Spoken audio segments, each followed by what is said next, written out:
Hi everyone, and thanks for tuning in to our High Holiday video series. In less than 2 weeks, we will gather as a community to celebrate Rosh Hashanah and to begin to welcome in the new year 5786. In its wisdom, our tradition invites us to do some deep and powerful spiritual preparation to welcome in the new year.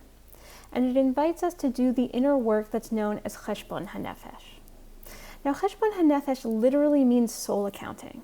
And it's an invitation each year during the month of Elul leading up to the high holidays to honestly and compassionately take stock of our lives and ourselves, of our Jewish community, and of our wider world. And to ask ourselves the important questions of who we have been, who we want to be, and what we are called to do to bridge the gap between those two. While this work, of course, is at the heart of what we'll do on Rosh Hashanah and Yom Kippur, our tradition is wise to teach us that if we're going to enter into the new year with strong hearts and with fresh eyes to meet whatever is around the corner, and being rooted and ready to change our lives and change our world, we have to spiritually prepare ahead of time so that we can really embrace the transformative opportunity of the holidays. As a community, we have already been doing this spiritual work together for the last several weeks. And this week, I want to shift focus for our Cheshbon HaNefesh. And I want to invite us to focus our soul searching on the collective and to do some introspection about where we are as a country.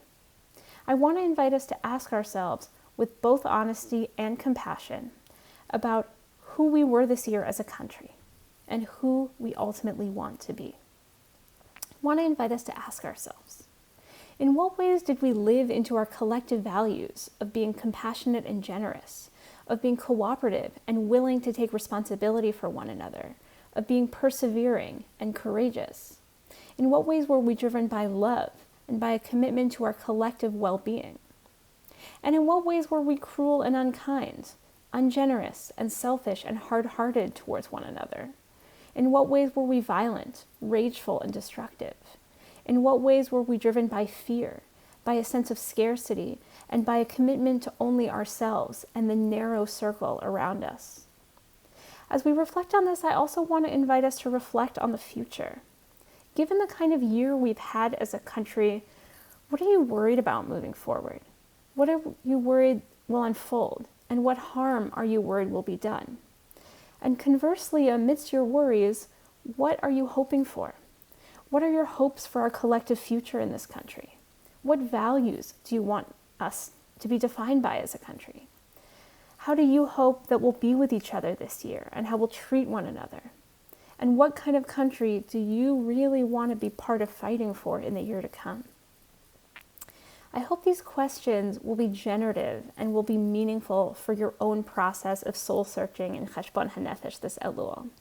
As always, I would love to hear your responses to these questions, and you can reach me at rabbi@bethtorah.org, or you can give me a call. Next week, our Cheshbon HaNefesh continues, our final opportunity to reflect together before welcoming in Rosh Hashanah.